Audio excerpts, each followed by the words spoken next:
Bueno, buenas tardes a todos, bienvenidos a la facultad. Bueno, vamos a dar comienzo a la primera mesa del día de hoy, de las primeras jornadas de la Ruta de la Seda, ayer y hoy. En primer lugar, vamos a escuchar la exposición de los profesores Marina Batilana y Pablo Bertagnoli, que se titula El clan de Samarcanda y su relación con el budismo en Uzbekistán. La profesora Marina Batilana es licenciada en Estudios Orientales por la Universidad de El Salvador y actualmente se encuentra cursando el doctorado de Historia. Es docente en la materia de Historia Contemporánea de Asia Central e India e Historia Contemporánea de Medio Oriente aquí en la Escuela de Estudios Orientales de la Universidad de El Salvador. Por su parte, Pablo Bertagnoli es licenciado en Estudios Orientales por la Universidad de El Salvador y es licenciado en Lengua y Cultura Italiana de la Universidad de Pisa. Es profesor de nivel secundario, terciario universitario y aquí en la universidad es profesor de Historia de la Cultura India y de Historia Contemporánea de Asia Central e India. También es investigador en la universidad, está desarrollando la investigación titulada Los clanes en la política de Uzbekistán y de la India. Perfecto, buenas tardes, muchas gracias.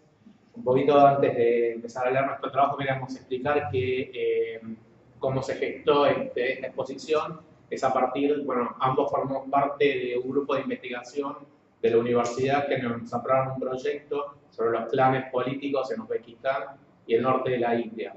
Y a partir de ahí focalizamos en Uzbekistán porque estos clanes controlan toda la vida cotidiana y nos parecía interesante ver cuál era su función con respecto a la religión, y en especial el budismo, porque bueno, hay una pequeña comunidad de etnia coreana que vive en Uzbekistán y queríamos ver un poco cómo se relacionaba el budismo con los grupos de poder de esta República de Asia Central. Dejo la palabra. Buenas tardes. Bueno, yo les voy a hacer una introducción un poco a la situación actual de Uzbekistán y voy a dar una pequeña reseña explicativa sobre el tema de los clanes en Uzbekistán. Bueno, la situación de Uzbekistán, a partir de la disolución de la Unión Soviética, podemos decir que es uno de los países más importantes de Asia Central. Es una muy joven república de tan solo 27 años. Su independencia tuvo lugar en 1991 con la disolución de la Unión Soviética, y de todas las nuevas repúblicas de esta región fue la más beneficiada geográficamente con el trazado de fronteras que se realizó durante la época soviética. Su territorio, con una superficie de 447.400 kilómetros cuadrados y con la mayor población de la región, casi 32 millones de habitantes en el 2016, se encuentra en el epicentro de Asia Central. Con el recorte territorial realizado durante la época soviética, fue favorecida con dos de las grandes ciudades persas de la región: la ciudad de Samarcanda, fundada por la dinastía de los Aqueménidas hacia 500 años antes de Cristo, y la ciudad de Bukhara, que fue capital del Emirato Samánida durante la época medieval. Estas dos ciudades, junto a la ciudad de Merv, hoy en territorio de Turkmenistán, fueron puntos claves y grandes centros urbanos de la inmensa red de rutas comerciales que unía a China hacia Europa, que fue llamada la Ruta de la Seda. Así como también Uzbekistán logró obtener gran parte de los territorios más ricos de la región, el Valle de Fergana, la región más fértil de toda Asia Central, y que convierte así a este país en uno de los productores de algodón más importantes del mundo. Uzbekistán, junto a las demás repúblicas de la región, que son Kazajistán, Kirguistán, Tayikistán y Turkmenistán, poseen todas similitudes que tienen que ver con su pasado común. Es un espacio donde predomina la estepa, el desierto y las montañas. Así, todas las poblaciones de Asia Central compartieron en algún momento un estilo de vida y una cultura propias del nomadismo.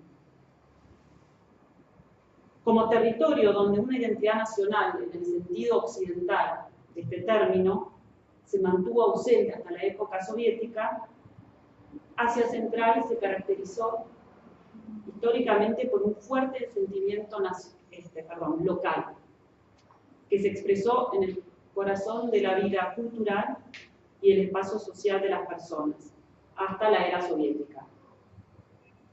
En el seno de las poblaciones nómades, esa forma de identidad se manifestaba especialmente en la pertenencia a la tribu. Entre las poblaciones ya más sedentarizadas, como las uzbecas o las tayicas, también la identidad local y regional fue y sigue siendo muy fuerte. En este caso, el sentido de pertenencia es el del clan. Un grupo, o también subgrupo de la tribu, cuya identidad es mucho más territorial. Estas formas de identidad, contrarias a la ideología soviética, fueron fuertemente combatidas por las autoridades rusas en primera instancia y luego por las soviéticas. Sin embargo, estos grupos lograron sobrevivir al periodo soviético a través de su capacidad de adaptación a la nueva realidad. Y a lo largo de toda la historia de la región, fueron surgiendo otras formas de identificación social, como por ejemplo el Islam o la etnicidad, pero sin embargo las estructuras clánicas se mantienen firmes hasta el día de hoy.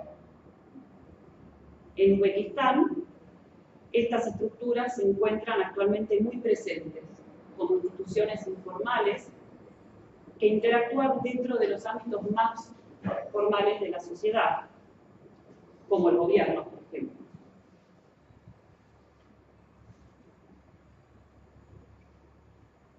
Vamos ahora a tratar un poquito lo que es el clan político de Samarcanda, el clan más importante en Uzbekistán.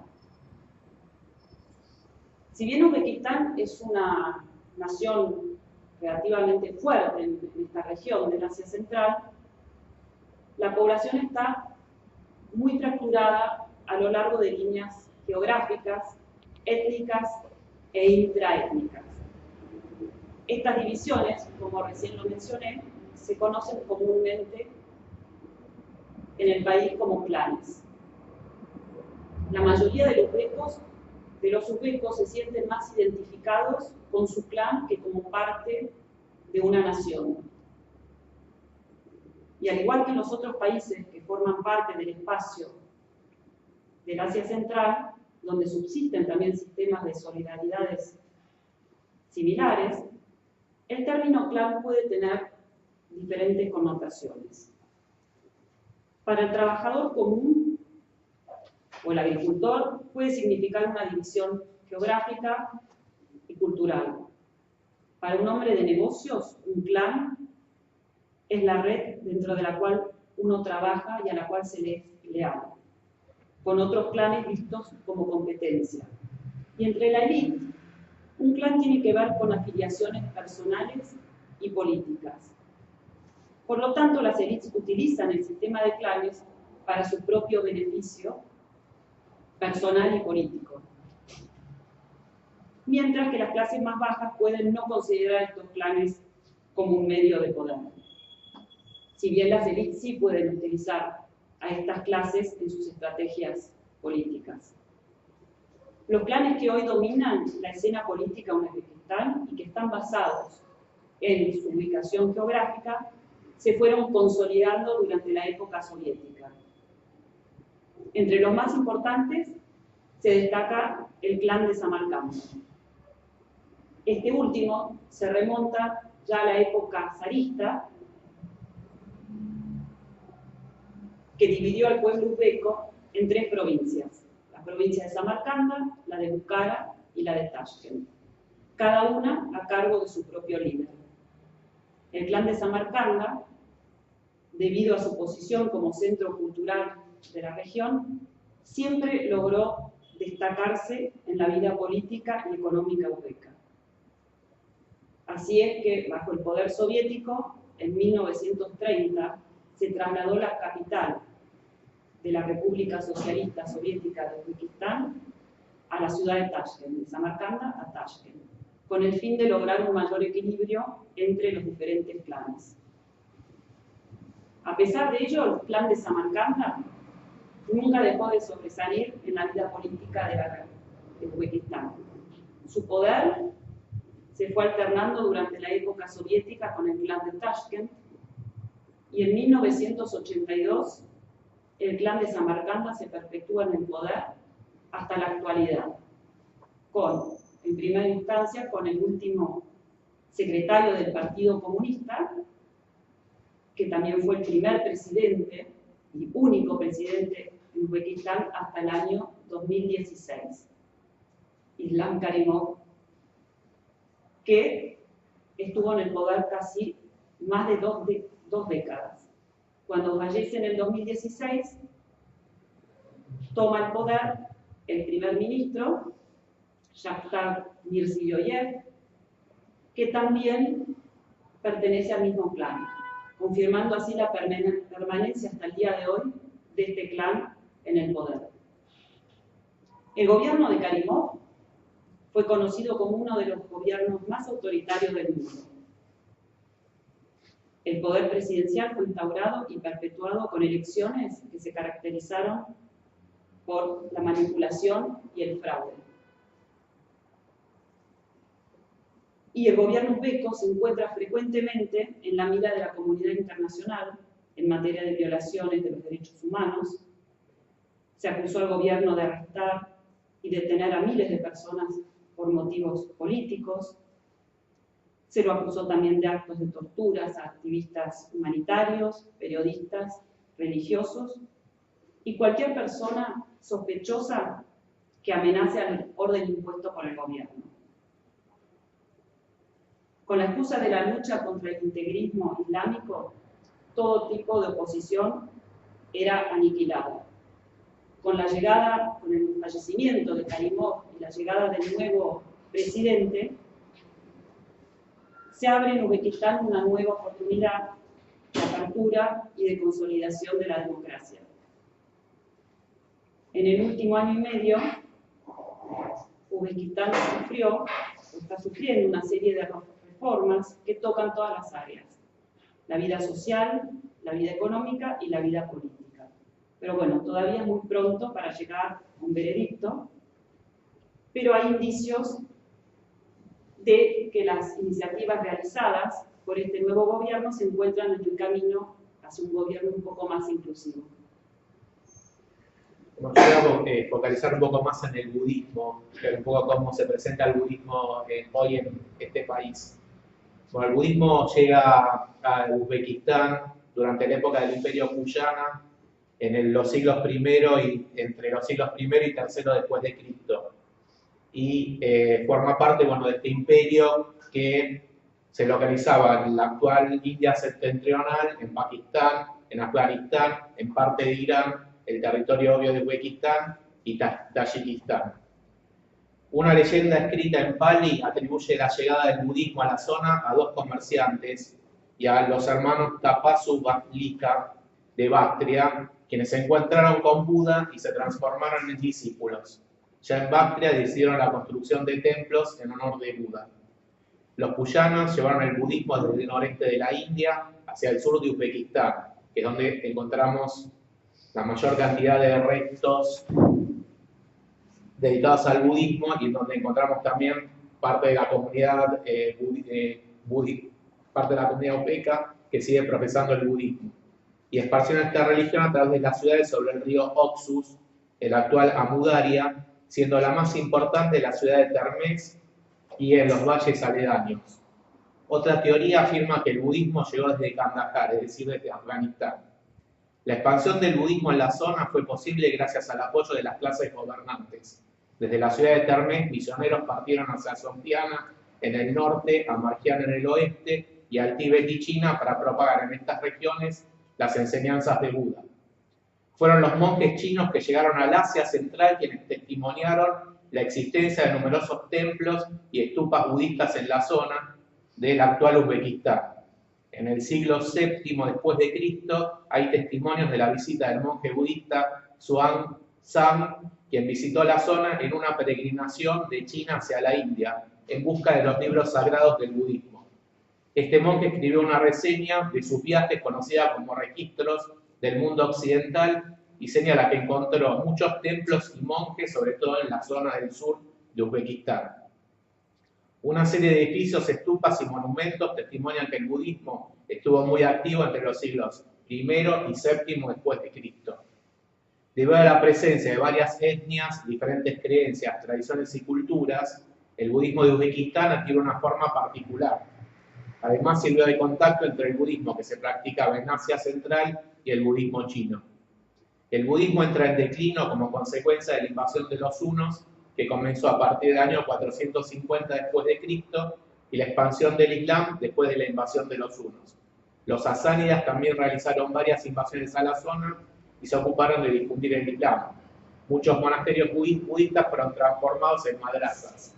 Prácticamente en el siglo XIII el budismo casi desaparece, sobre todo como resultado de las persecuciones del reino de Khorezm o Khorasmia. En estas persecuciones se destruyeron templos y monumentos budistas. De hecho, muchas mezquitas se construyeron sobre viejos templos. Por ejemplo, una de las famosas mezquitas que hay en Bukhara es la Mabog Gitari, se construyó primero sobre un templo zoroastrista, que a su vez había sido construido sobre un templo budista.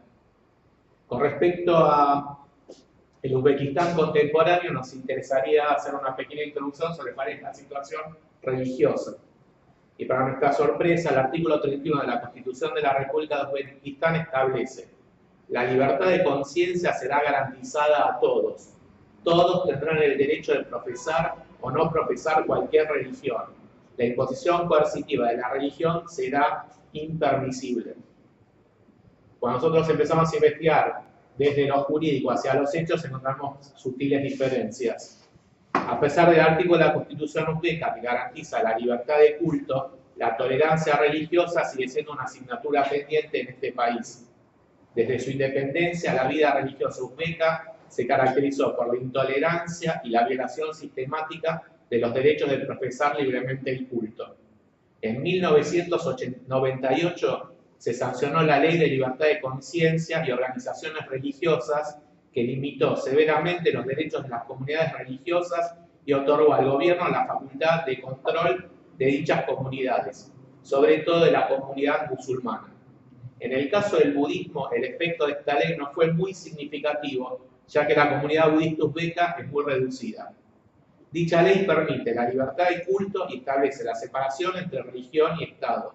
De todas formas, las actividades de las comunidades no registradas y autorizadas por el gobierno son consideradas ilegales y punibles.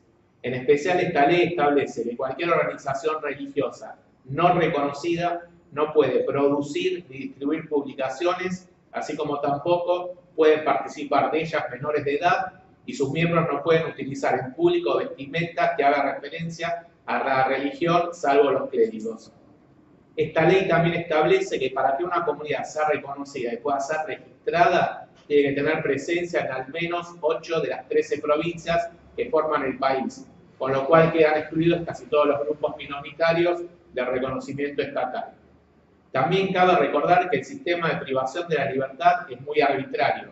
Generalmente se niega a los detenidos la posibilidad de asistencia legal y se los somete a incomunicación forzada. Hay testimonios del uso de la tortura para forzar a los detenidos a renegar de su religión. Las condiciones carcelarias son también precarias. Además, el gobierno desestimula la defensa legal independiente de activistas de derechos humanos y de prisioneros religiosos. Si bien la persecución es contra los grupos musulmanes extremistas, también hay otros grupos religiosos no musulmanes considerados extremistas. Tal es el caso de ciertas iglesias evangélicas, de los testigos de Jehová, de la religión Bahá'í y de ciertos grupos cristianos protestantes, no así el caso del budismo, cuya feligresía, como dijimos antes, es bastante reducida en este país. Existe un Consejo de Asuntos Religiosos que se ocupa de censurar todos los materiales religiosos que circulan en Uzbekistán. Las leyes prohíben la importación, almacenaje, reproducción y distribución de material religioso no autorizado, y los que violan esta ley son pasibles de importantes sanciones. También existe una lista de materiales religiosos prohibidos y un severo control sobre los sitios de Internet. Por otra parte, el gobierno restringe la educación religiosa, salvo a 6 comunidades religiosas que están registradas y autorizadas a impartir este tipo de educación, entre los cuales están los budistas. No se permite a los uzbecos realizar viajes fuera del país con motivos religiosos y existe una lista negra sobre los viajes que están prohibidos. El gobierno tiene la potestad de aplicar la ley antiterrorista por motivos religiosos, es decir, tiene la facultad de considerar que un acto religioso pueda encuadrarse dentro de la categoría de terrorismo. En el año 2010, el presidente Karimov, presionado por grupos a favor de los derechos humanos, anunció reformas al sistema legal del país. Sin embargo, no se han notado importantes cambios, ni siquiera con el cambio de gobierno, que pertenecen al clan de Samarcanda, con lo cual era esperable la continuidad de las políticas generales de gobierno, en especial en temas religiosos. Los cambios del nuevo gobierno, si bien superficiales, se ven más en los medios de comunicación o la liberación de algunos periodistas disidentes. Con respecto a la religión, se ven algunas acciones de flexibilización por parte del gobierno, como por ejemplo la posibilidad de asistir a los servicios religiosos con la vestimenta propia de cada religión, la remoción de ciertos religiosos de las listas negras y la obligación de reportarse a la policía por sus actos, la participación de los empleados públicos, estudiantes, profesores universitarios a asistir los viernes a las mezquitas para el rezo.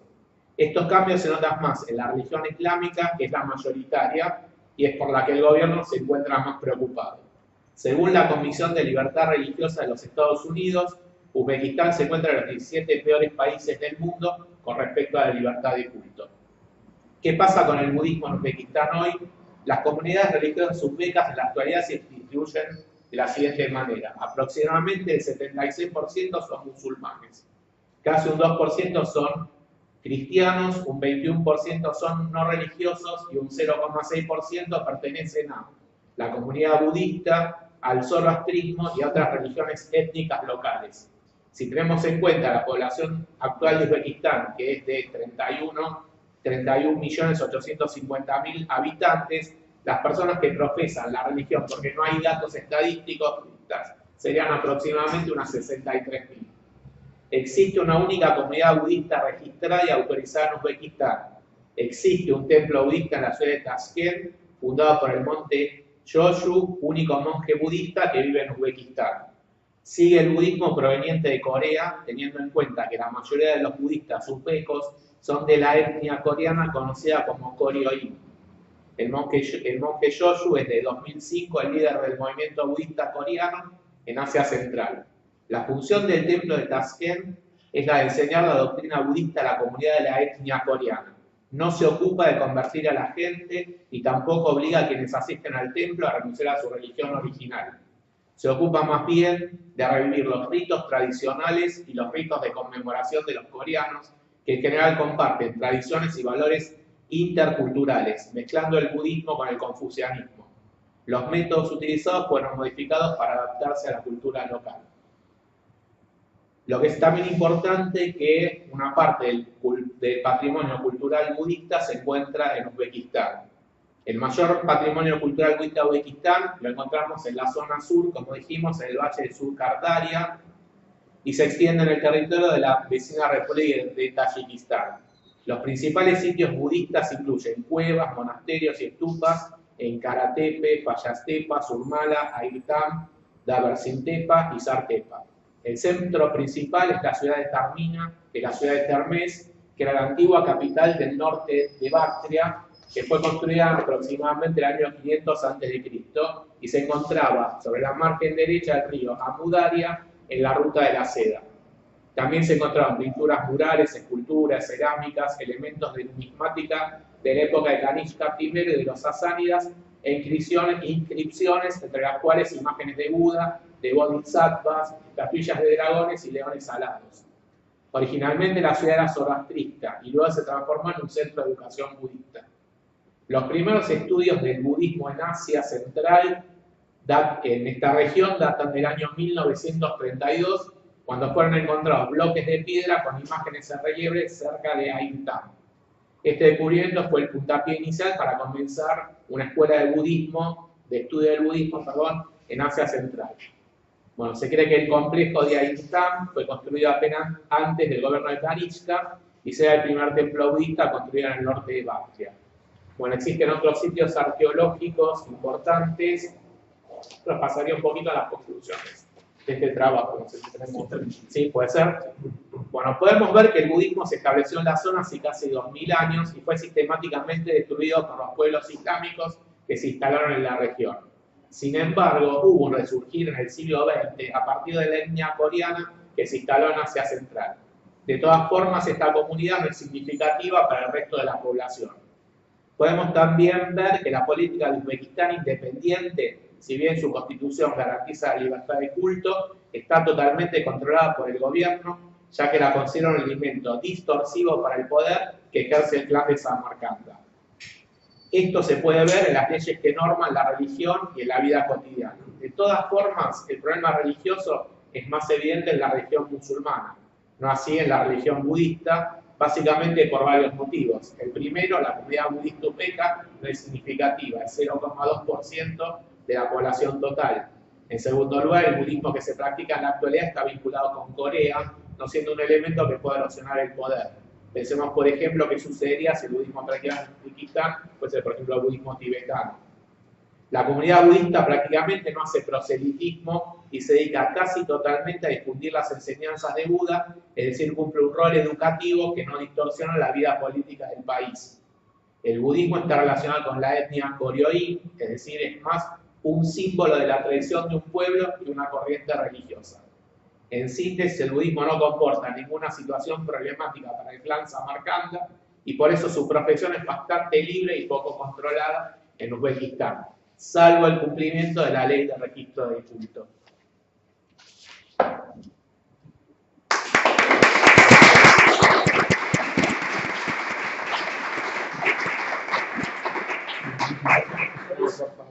Para no retrasarnos, vamos a dejar las preguntas para el final de la mesa. Así que a continuación vamos a escuchar al maestro Ricardo Dokyu, quien nos va a hablar de Zazen y la práctica cotidiana. Ricardo Dokyu es monje budista Zen, ordenado en Japón en 1991, terapeuta de Shiatsu desde 1984 con el maestro Zen Igarashi. Su práctica de la medicina tradicional china está estrechamente relacionada con el budismo Zen. Vivió 3 años en Brasil y 10 en Japón, lugares donde comenzó y continuó su camino como monje budista Zen. Desde el año 2001 y hasta el presente continúa en Argentina con la práctica terapéutica del Shiatsu y la difusión de las enseñanzas del budismo Zen y la práctica de Zazen. Gracias. Buenas tardes a todos. Muchas gracias a la Universidad de Salvador por la invitación a este encuentro y gracias a ustedes por la presentes. Bueno, el tema es Zazen, la práctica de Zazen y la práctica de la vida cotidiana, punto y coma, la práctica de la vida cotidiana y la práctica de Zazen. Una de las, por lo general, de las cosas que se observan en quienes se acercan a la práctica de Zazen, a los encuentros que se hacen semanalmente, bueno, vienen con la idea y la intención y el deseo, ¿sí? De encontrar tranquilidad o, por lo general, ¿no? Un poco más de bajar los decibeles, tranquilidad y demás.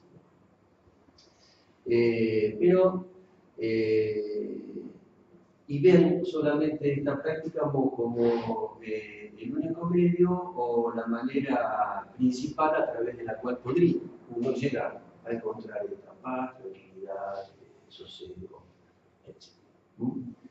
Y dejamos la vida cotidiana, la práctica, el día a día, como algo separado. De alguna manera queremos acalmar la mente, pero el cuerpo lo dejamos por ir dando vueltas el resto del día.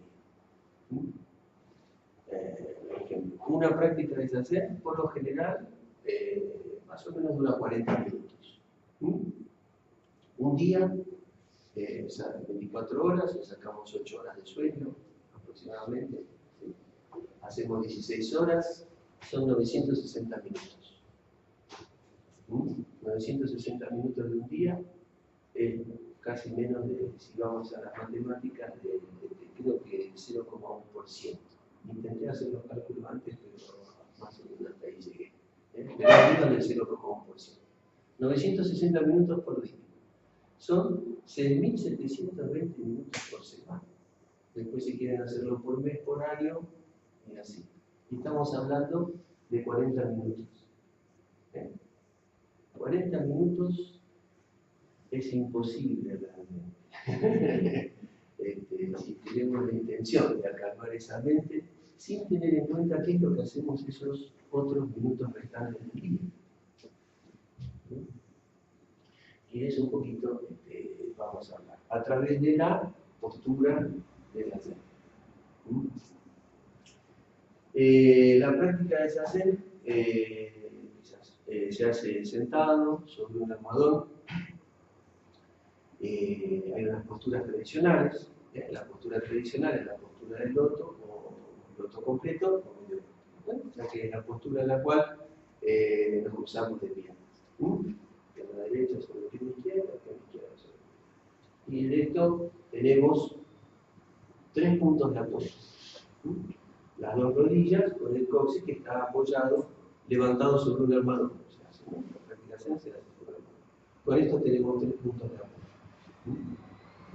Y de aquí podemos ver que en estos 3 puntos de apoyo tenemos la base donde nos da una estabilidad. Podemos decir que hay, con relación a estos 3 puntos de apoyo, dentro del budismo hay 3 pilares fundamentales para la práctica budista, que son en japonés kai, yo, o en sánscrito sila, samadhi y prasna. Sila es preceptos, los preceptos. Ya, los preceptos son evitar quitar la vida a todo ser viviente, evitar tomar cosas que no fueron dadas, evitar la conducta sexual errada, evitar decir aquello que no es verdad y evitar bebidas o intoxicarse. Intoxicación. De alguna manera, esto es lo que practicamos, estos preceptos, digamos, de alguna manera nos permite ordenar también nuestro cuerpo y nuestra mente. Al no despertar la ira, la cólera, el deseo de matar al otro,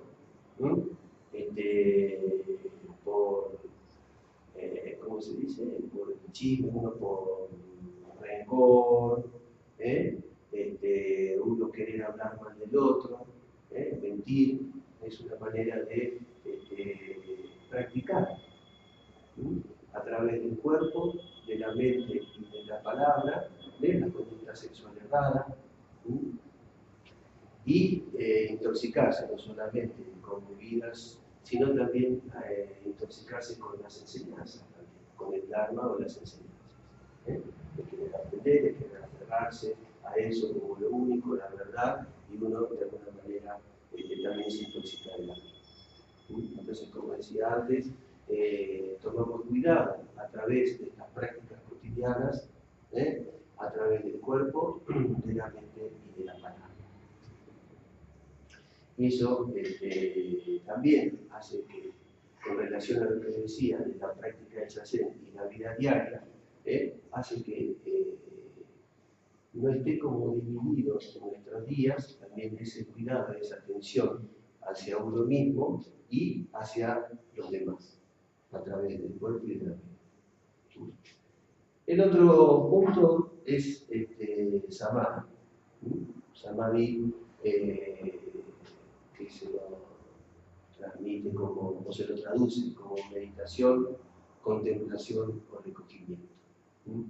Tener la mente, no es tener la mente en un punto.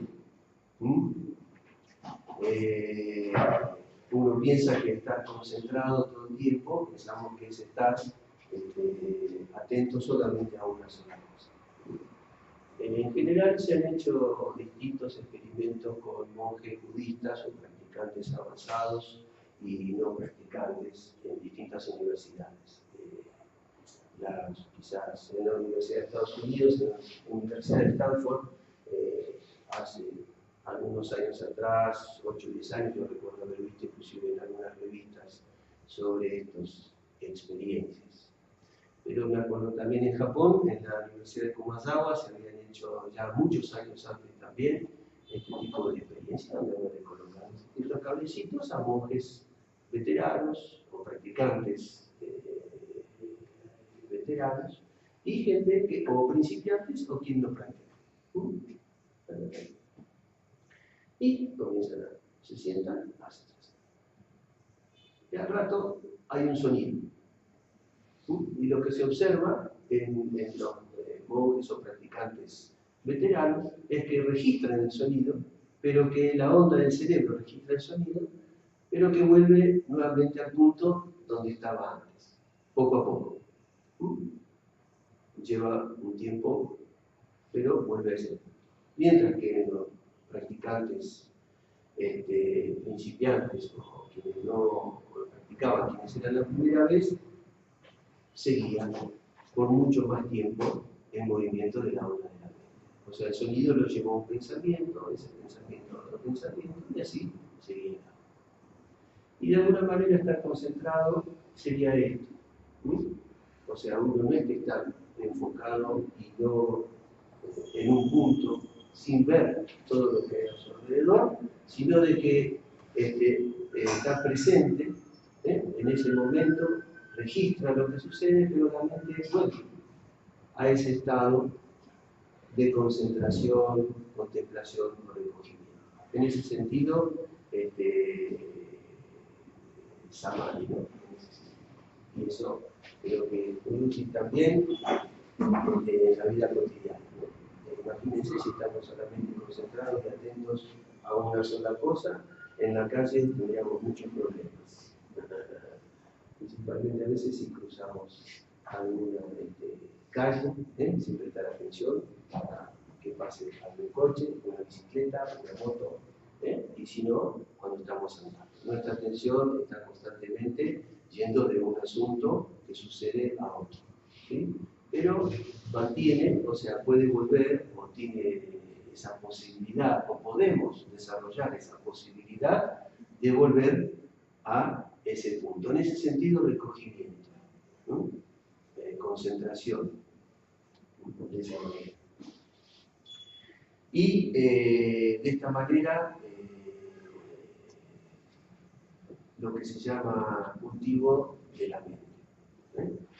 A través de la práctica cotidiana, sustentada.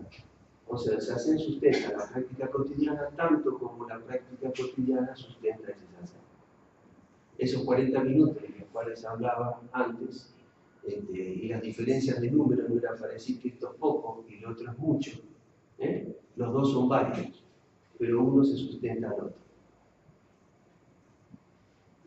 Y entonces hablamos de sila, samadhi y prajna o sabiduría. Y sabiduría dentro del budismo se entiende, va a hablar o se refiere principalmente a las 4 no verdades, a la existencia, bueno, lo que se enumera como la existencia del sufrimiento, el origen del sufrimiento, un camino hacia la extinción del sufrimiento, o sea, la posibilidad del camino y el camino hacia la extinción del sufrimiento. Estas 4 no verdades. Y son estos 3 puntos también básicos, fundamentales dentro de la enseñanza budista, en los cuales nos sentamos cuando hacemos la práctica de la sila. Estos 3 puntos que nos dan, estos 3 puntos de apoyo, ¿sí? Que nos da esa estabilidad. Estabilidad no quiere decir que estamos 50 y 50, o sea que estamos fijos, firmes, estables. Estabilidad en el sentido de que así como sucedía con el pensamiento, también se dice al estar sentado con la columna estirada, es como el bambú. Cuando el bambú tiene los nodos los nudos, perdón, bien distribuidos, mide como 7-8 metros o de 6 a 8 metros, y el viento lo puede mover de un lado al otro, pero el bambú puede volver nuevamente a estar estable, entre el cielo y la tierra. Estabilidad en ese sentido, estabilidad de que tenemos los preceptos como una guía, donde podemos, como verán, como habrán escuchado, dice evitar, donde tenemos la posibilidad de elegir entre hacer o no hacer. Básicamente, la posibilidad de elegir o de discernir entre hacer un camino que lleve y que desarrolle a ese estado de la mente, o la posibilidad de no hacer.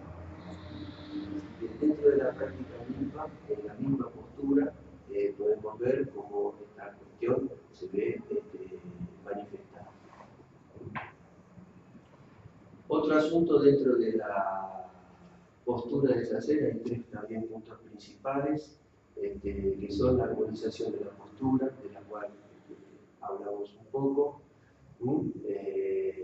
también con la postura, el hecho de no estar inclinado ni a izquierda ni a derecha, sentado con la columna estirada, no estar inclinado ni a izquierda, ni a derecha ni a izquierda, ni adelante ni atrás.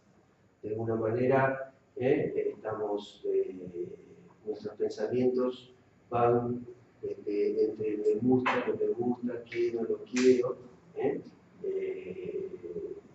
mío, tuyo y demás. Eso de estar de izquierda a derecha es estar movidos por esos pensamientos.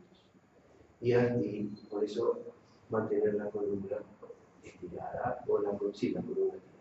Y ni adelante ni atrás, en el sentido del futuro o el pasado.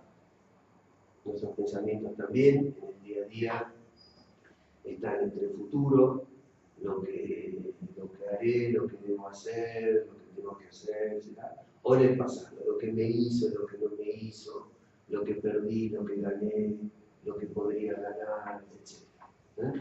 Entonces, tener una mente estable o desarrollar una mente estable en ese sentido, también a través de la postura de no estar ni inclinados a izquierda, derecha, adelante y atrás.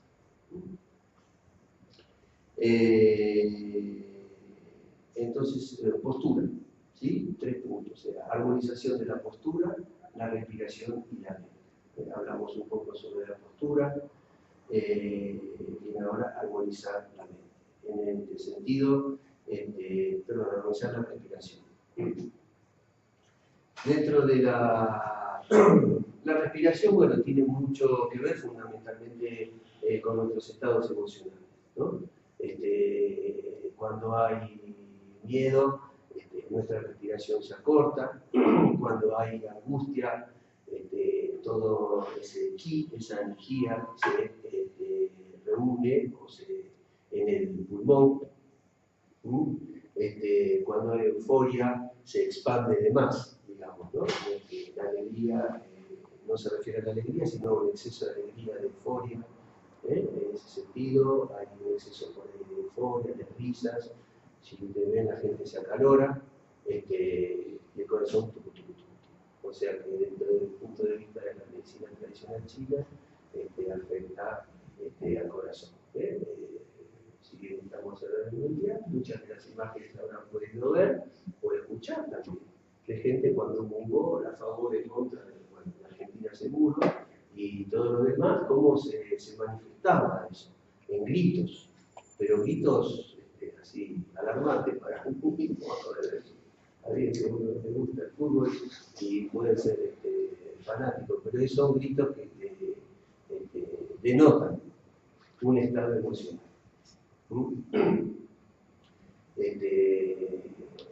Entonces, la respiración, mucho que ver tiene con eso. Dentro de la terapia, como terapeuta de Shiatsu, creo que cada vez más, dentro del trabajo, me encuentro hablando con los pacientes sobre este asunto de la respiración, sobre este tema de la respiración, ante la ansiedad, la dificultad de dormir y las tensiones que tenemos en el cuerpo. Mucho de esto también está estrechamente vinculado con la respiración. Lo que simplemente en la respiración es sentarse y respirar. Ya que muchos de estos minutos que pasamos en el día, que si se da cuenta, estamos en el trabajo, el estudio, atendí ayer una chica mayor que hoy tenía un examen, ¿no? Y viene estudiando, una atención tal que tiene todo duro, en ese estado, una resfrío fuerte y dificultades de dormir, ¿no? Y bueno, eso tiene que ver, no podemos ayudar a que estos estados no lleguen a esa situación a través de la respiración. La respiración es un factor fundamental. Dentro del zazen, la respiración es simple, tanto por la nariz, en inhalación y en exhalación, y se hace hincapié en la exhalación, que la exhalación sea ligeramente más prolongada que la inhalación. En nuestro día a día podemos también incorporar esta práctica, así como podemos incorporar el estar sentado con la columna girada en algún momento del día, ¿no? También la práctica de la respiración.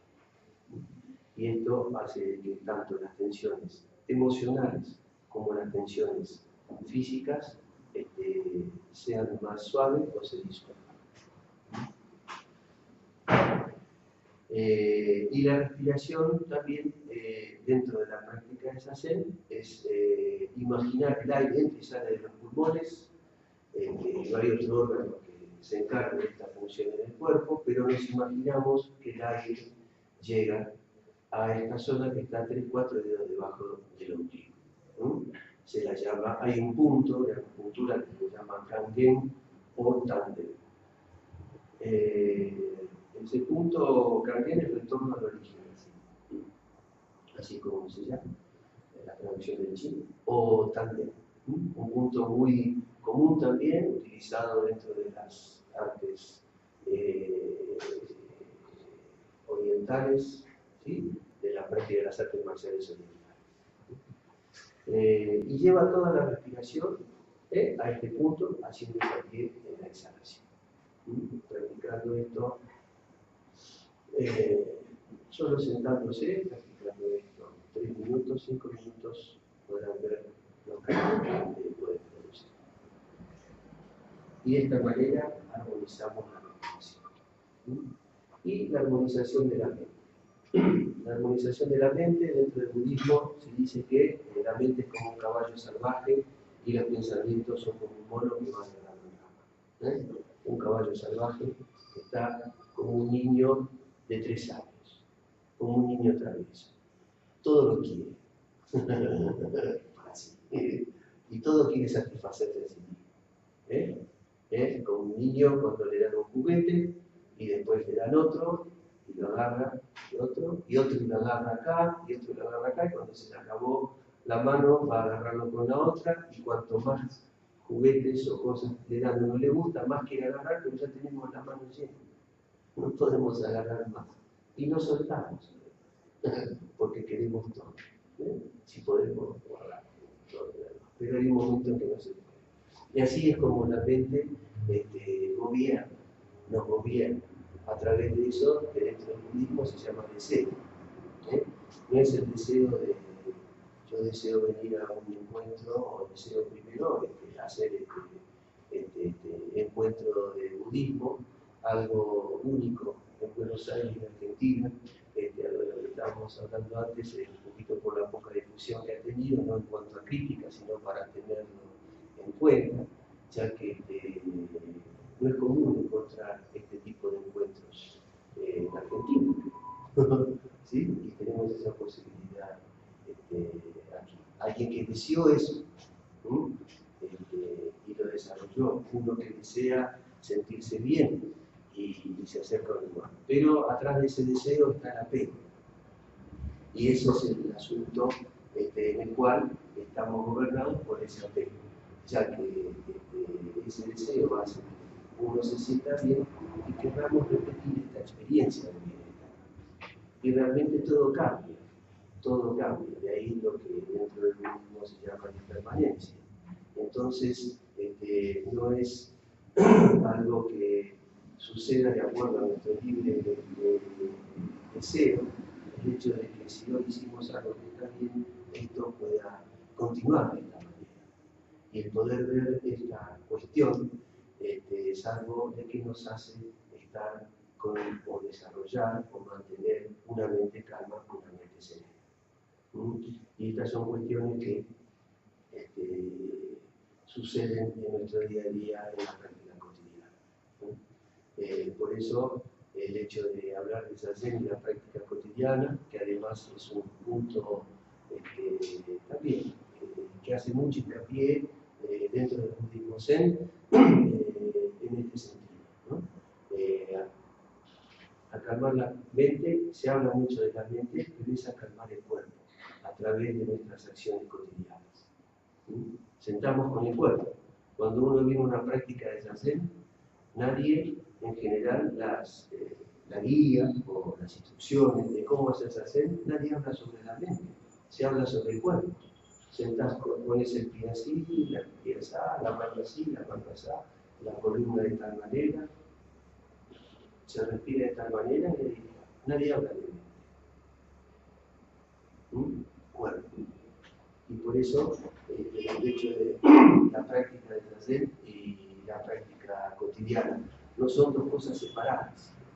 Así como mente y cuerpo no son dos cosas que están separadas, en esta práctica tampoco en cuanto a cuerpo y mente y el día a día no está separado. Por eso a veces, para terminar,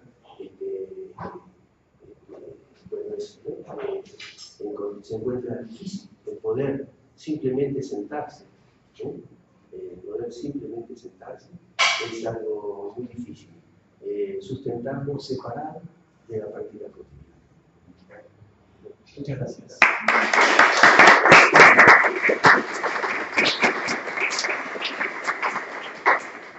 Bueno, a continuación, Magalí Viviana Libardi nos va a hablar del budismo como nexo en la serie Yume Kuya de Natsume Soseki.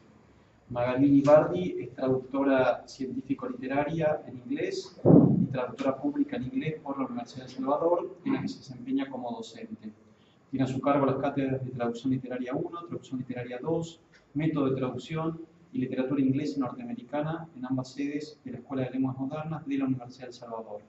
Es coordinadora del Taller de Traducción Literaria Voces Irlandesas y miembro de la Comisión de Relaciones Universitarias, Investigación y Docencia del Colegio de Traductores Públicos de la Ciudad de Buenos Aires. Fue becada por la organización JASO y la Universidad Kansai Gaidai de Osaka, Japón, donde cursó materias relacionadas con filosofía comparada y budismo Zen en el marco del programa de estudios asiáticos. Se desempeña también como traductor independiente en el ámbito literario y periodístico y actualmente cursa estudios de posgrado en la Universidad de Buenos Aires. Muchas gracias y buenas tardes. El lapso de vida de Natsume Soseki, uno de los autores más importantes y brillantes de la literatura japonesa, coincide casi perfectamente con la restauración Meiji, que se desarrolla entre los años 1868 y 1912. Este periodo suele identificarse con el génesis del Japón moderno. El país mira a Occidente y decide abrirse al intercambio cultural con el objetivo de acercarse a un nuevo ideal de progreso, pero la transformación pone en juego la esencia misma de la sociedad japonesa y en consecuencia resulta violenta, repentina y confusa. La tensión entre pasado y futuro que genera esta desarticulación de la identidad japonesa con la imposición de nuevos valores basados en ideales de igualdad e individualidad es enorme y aparece reflejada con frecuencia en la obra de Soseki.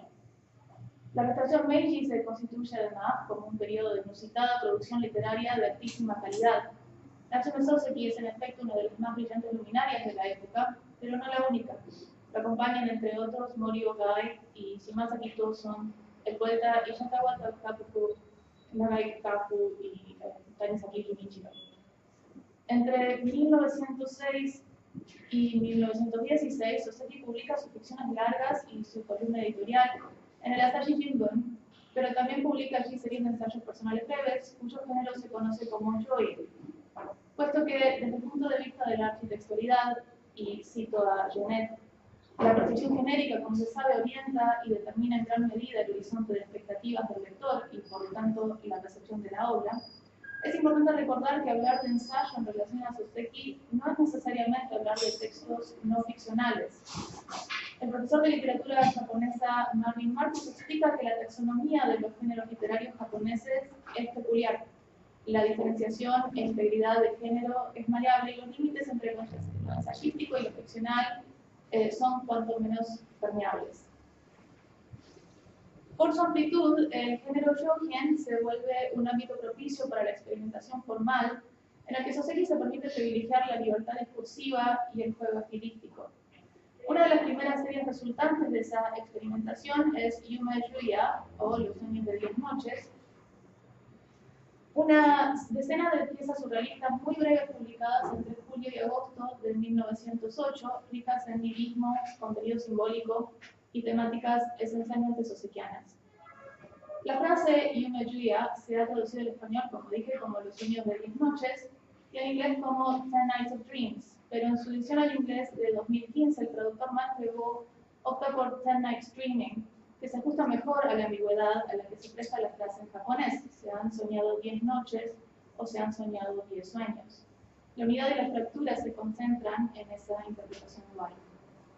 La doble naturaleza cohesiva pero fraccionada de la serie funciona como metáfora de la función propia de la era Meiji, tal y como es percibida por Soseki en el momento, pero también refleja la vida personal y la búsqueda espiritual del propio autor. Es posible que sea ese último elemento que se configura como nexo temático principal entre los escritos de la serie.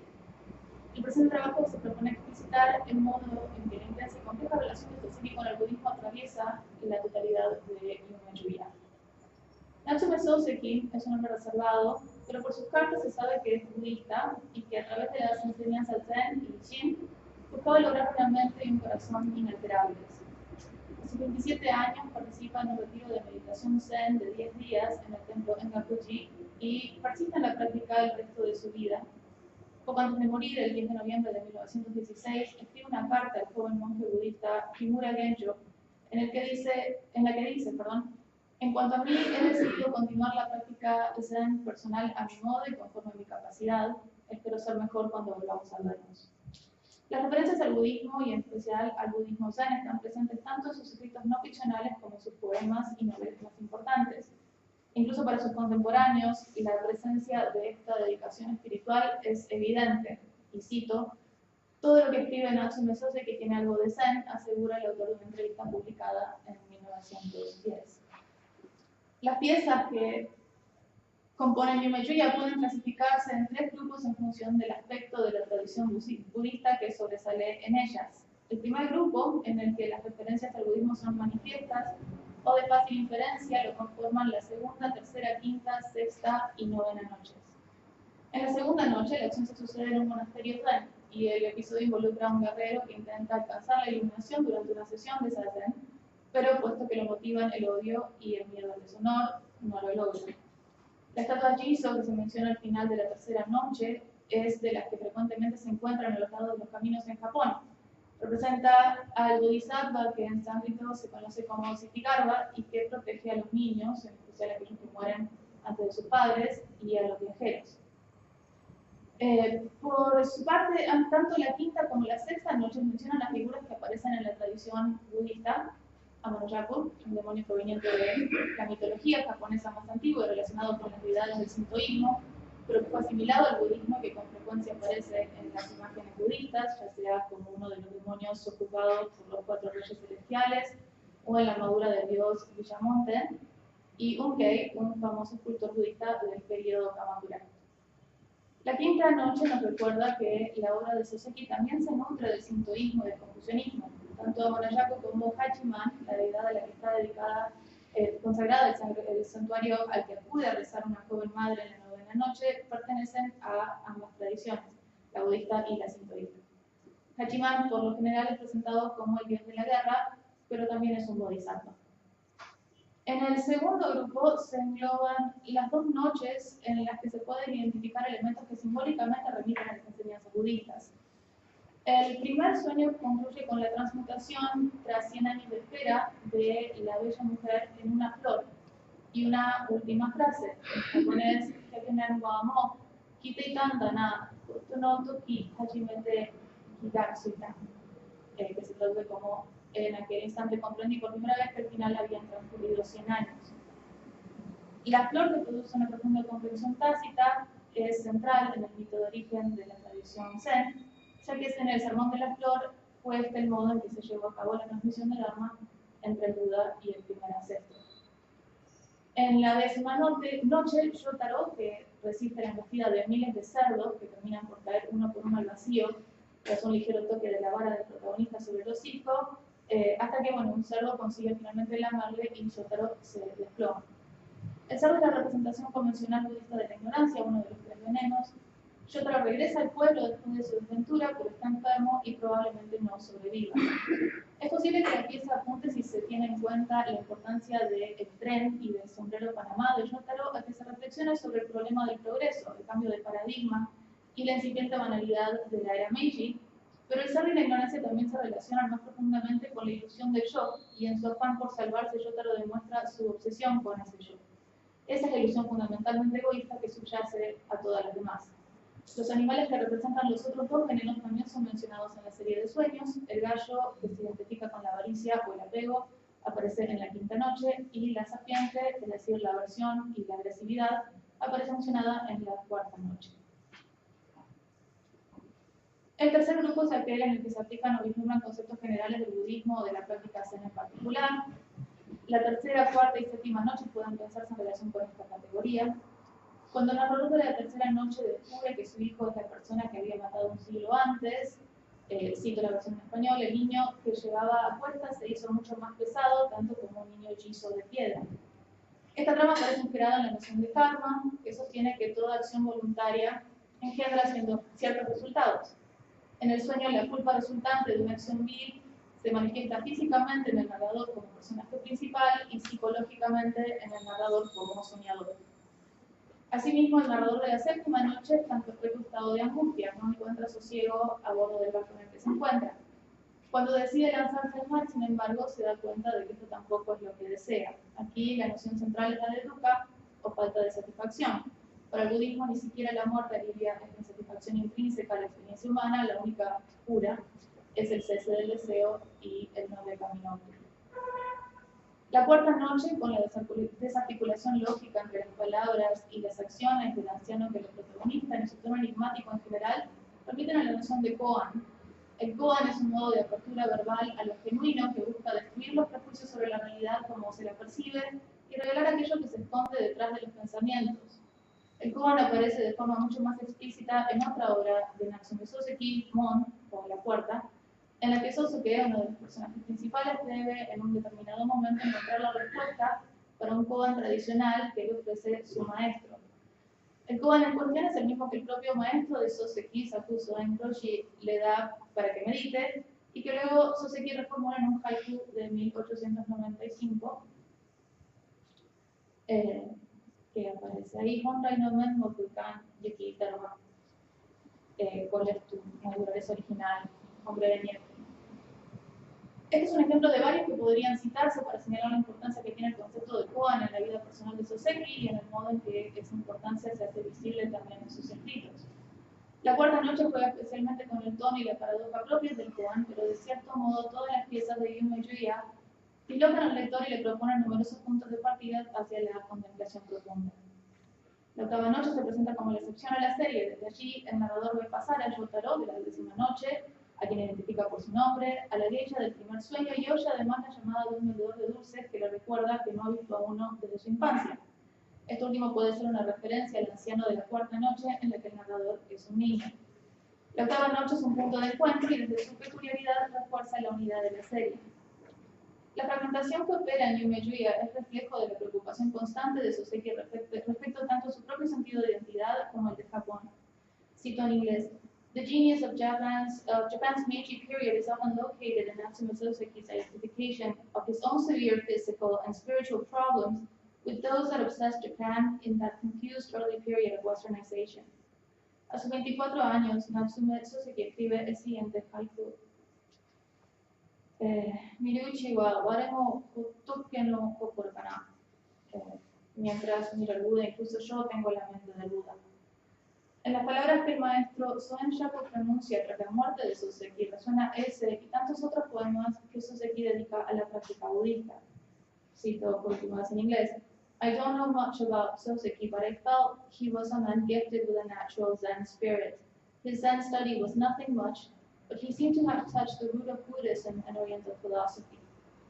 Durante los últimos años de su vida, se comienza a asociar a Natsume Soseki a la máxima Sakuten Kyoshi, que significa algo así como seguir al cielo y la naturaleza y rechazarse a uno mismo. Se sabe que la deja trazada en caligrafía tradicional y se dice que la pronuncia en una reunión con escritores y discípulos, pero puesto que Soseki nunca explica la importancia que reviste para él abiertamente, la frase ha sido objeto de debate y controversia, en especial en los últimos años. Si bien es cierto que reducir la obra sosekiana entera a ese principio sería, como afirma el crítico Juno Eto, cuando menos naïf, su existencia refuerza la idea de que trascender la naturaleza individual e individualizada del ser es parte fundamental de la visión de Natsume Soseki, y los elementos budistas que atraviesan las piezas de Yume Yuya dan cuenta de ese deseo de superación espiritual e iluminación que acompaña al escritor a lo largo de toda su vida. Gracias.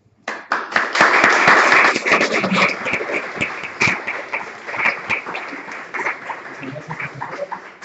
Por último, me toca a mí. Mi nombre es Jorge Martín, soy profesor de filosofía y secretario académico de la facultad.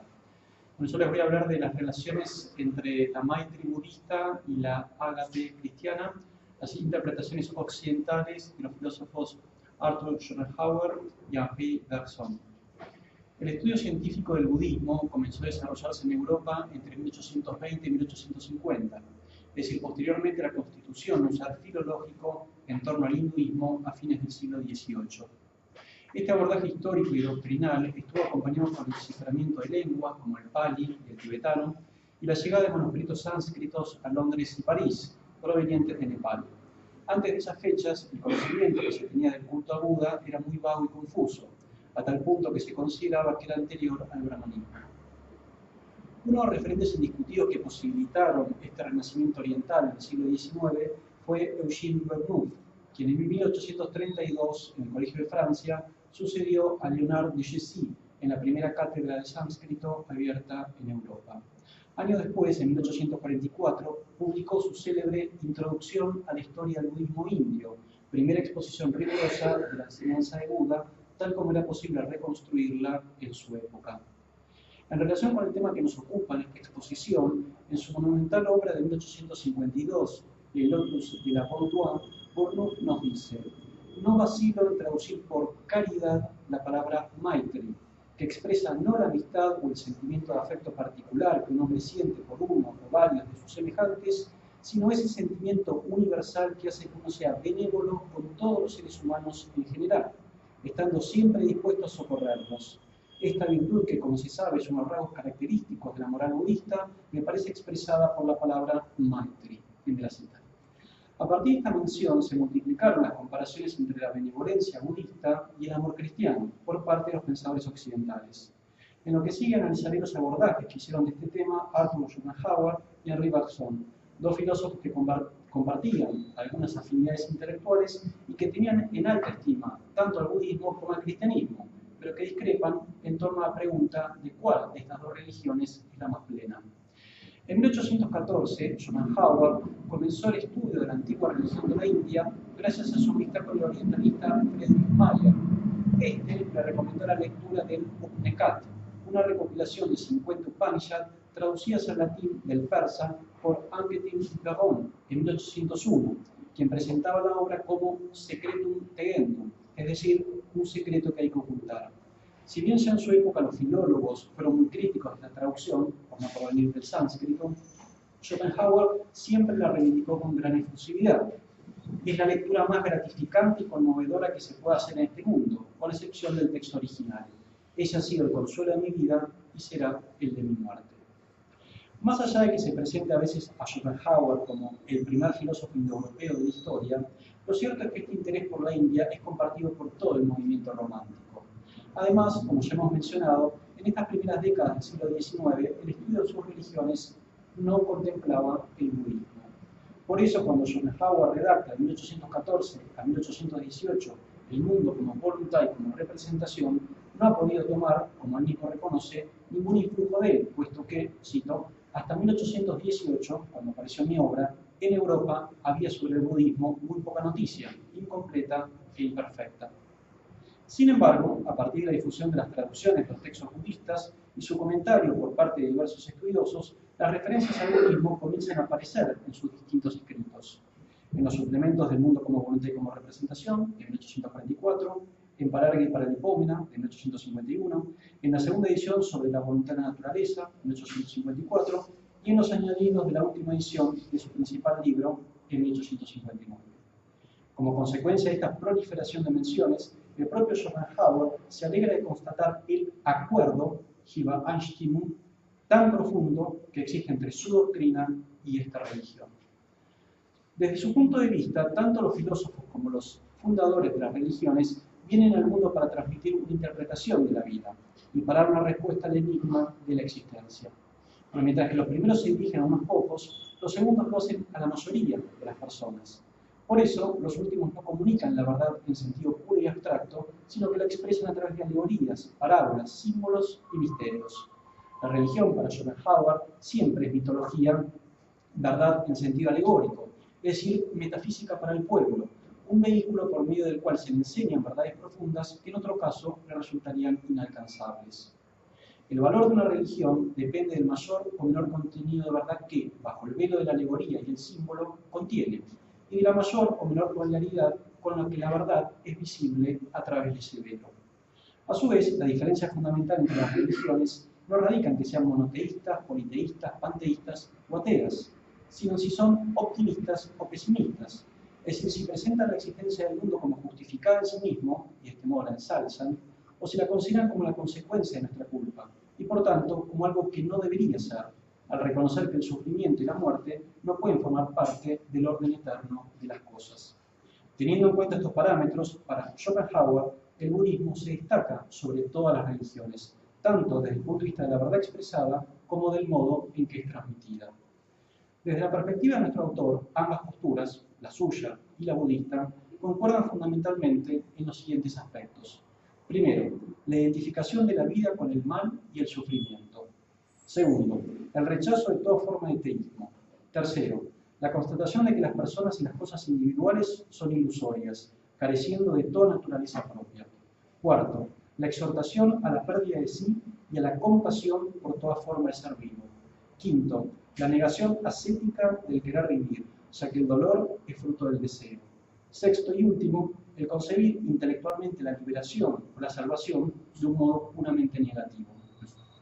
A su vez, desde la óptica de Schopenhauer, el budismo tiene cierto parentesco, con el cristianismo antiguo y genuino, es decir, no con el protestantismo, que es visto por él como una degradación del cristianismo original al negar el ascetismo y sobre todo el celibato. Entre otras, se pueden mencionar las siguientes semejanzas. En primer lugar, ambas religiones son pesimistas, en tanto que conciben la existencia como una caída, en la que reina el sufrimiento y la muerte. En segundo lugar, el camino que conduce a la redención y a la salvación es de renuncia del mundo, de mortificación y de supresión de la voluntad. En tercer lugar, ambas aconsejan el amor universal, es decir, el amor ilimitado al prójimo e incluso al enemigo. Alejándose de Kant, Schopenhauer sostiene que la piedad o compasión, no solo hacia el hombre, sino hacia todos los seres vivos, es el fundamento de la moral. Maltratar a cualquiera de ellos es atentar contra la esencia de todo lo viviente, y por consiguiente es atentar contra uno mismo. Es decir, que esta experiencia de la compasión posee incluso un alcance metafísico en la medida en que revela la unidad fundamental de todos los seres bajo el velo ilusorio de la multiplicidad fenoménica.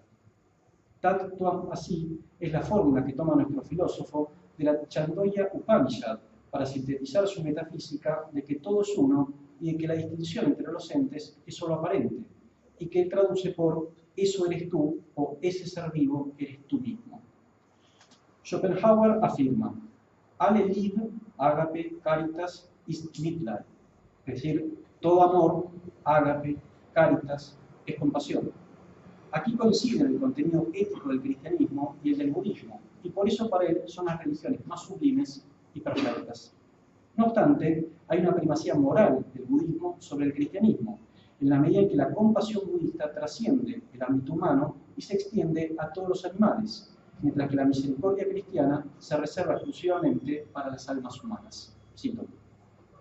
Otro defecto fundamental del cristianismo que se puede mencionar y que manifiesta a diario sus perniciosas consecuencias es que ha separado de forma antinatural al hombre del mundo animal, al que pertenece en esencia, y solo quiere admitirlo a él, considerando a los animales directamente como cosas, mientras que el brahmanismo y el budismo, fieles a la verdad, reconocen claramente la manifiesta afinidad del hombre con toda la naturaleza en general, pero ante todo y sobre todo con el animal, y lo presentan siempre en estrecha conexión con el mundo animal a través de la metempsicosis y de otros medios. El relevante papel que desempeñan los animales en el brahmanismo y el budismo, comparado con la total nulidad que tiene el judío-cristianismo, condena a este último por lo que respecta a su perfección, por muy acostumbrados que estemos en Europa a tal absurdo.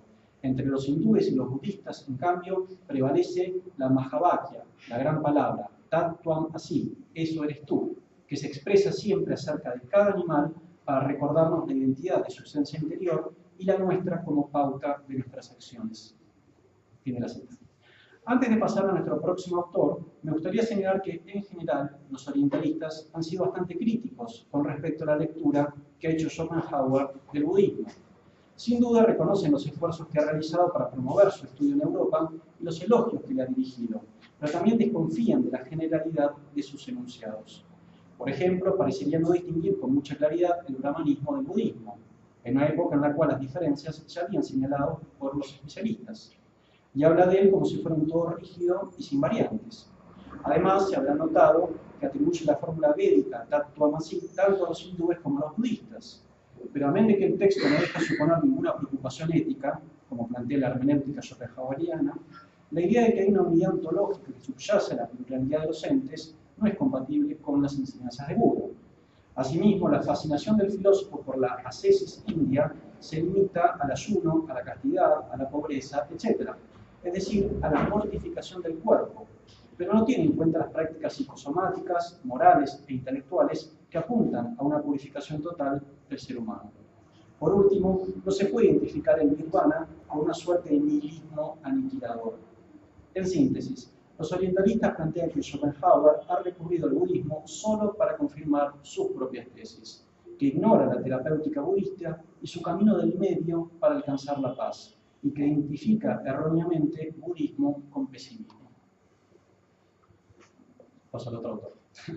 Luego de 20 años de estudios teóricos y de una progresiva maduración espiritual, que incluyó su acercamiento al catolicismo a partir de su religión familiar, el judaísmo, Henri Bergson publicó en 1932 el libro con el cual iba a concluir de algún modo su itinerario filosófico, Las dos fuentes de la moral y de la religión.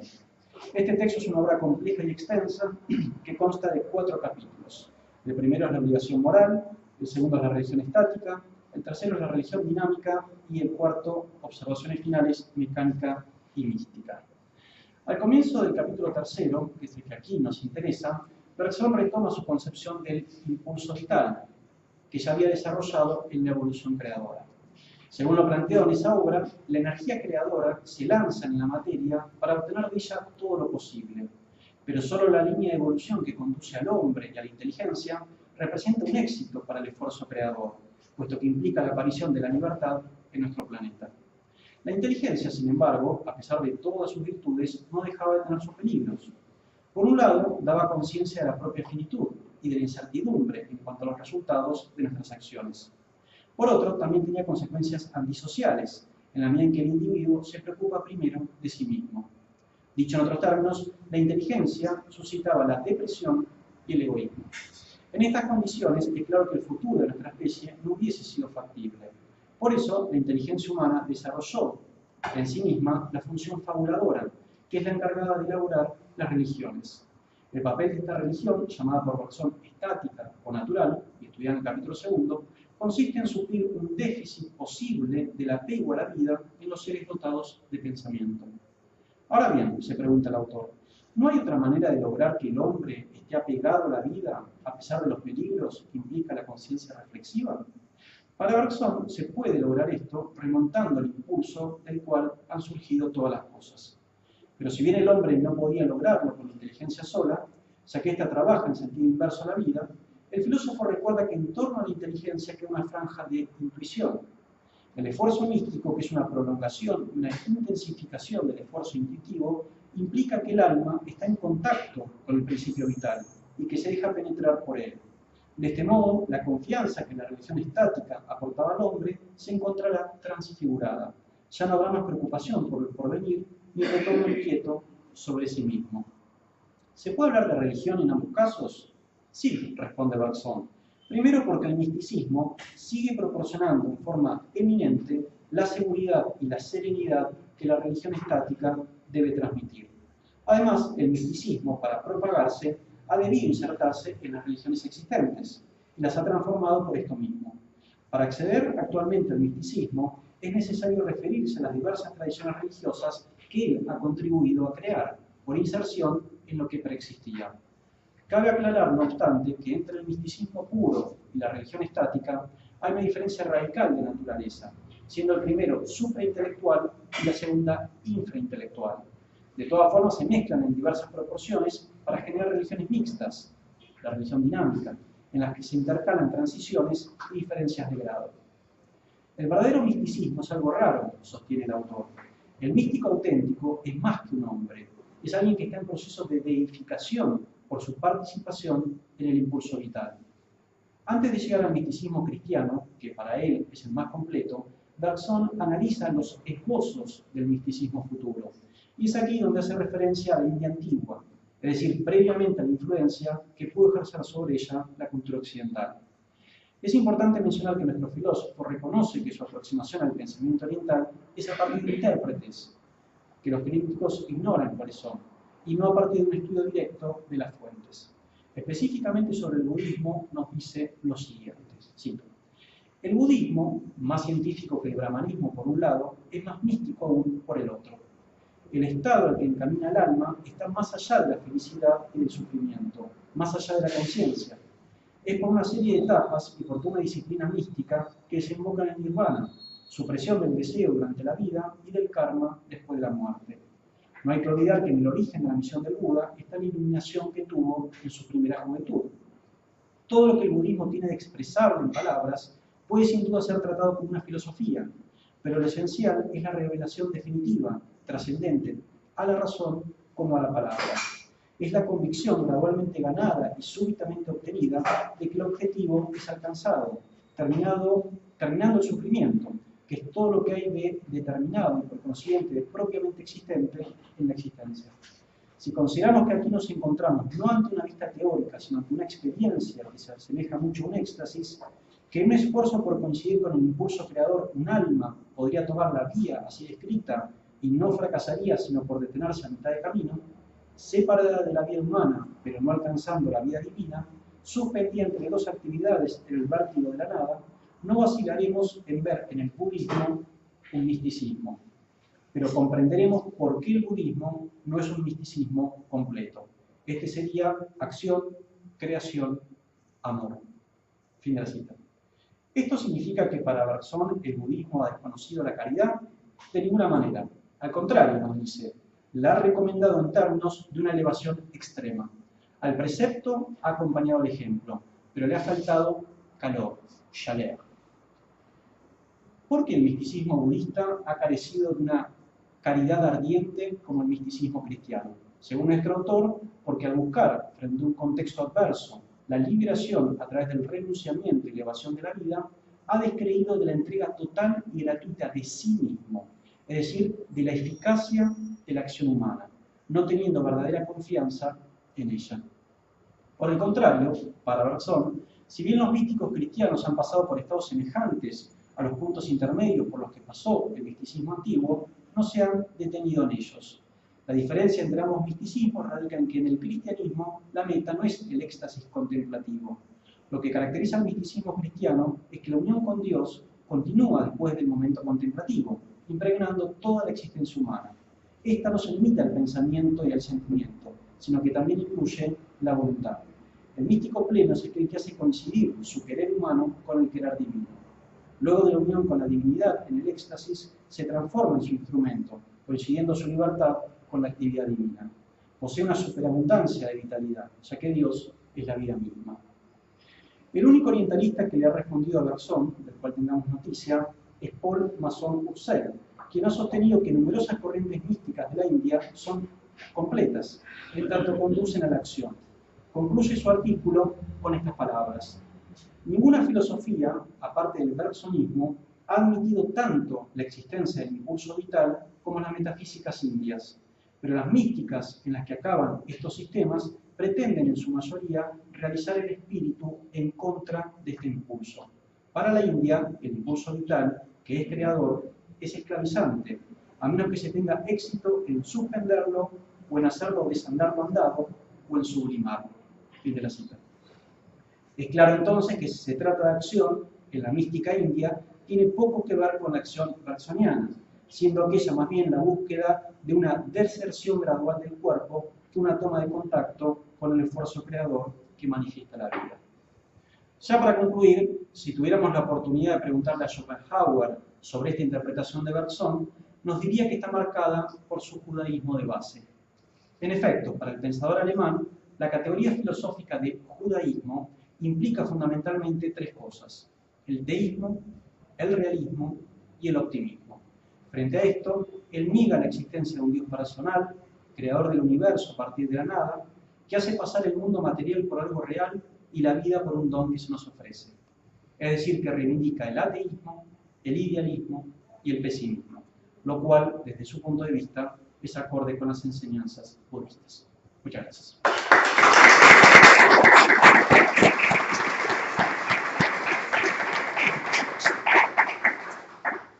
Muchas gracias. Bueno, ya estamos sobre la hora, pero tenemos unos minutitos por si quieren hacer preguntas al panel.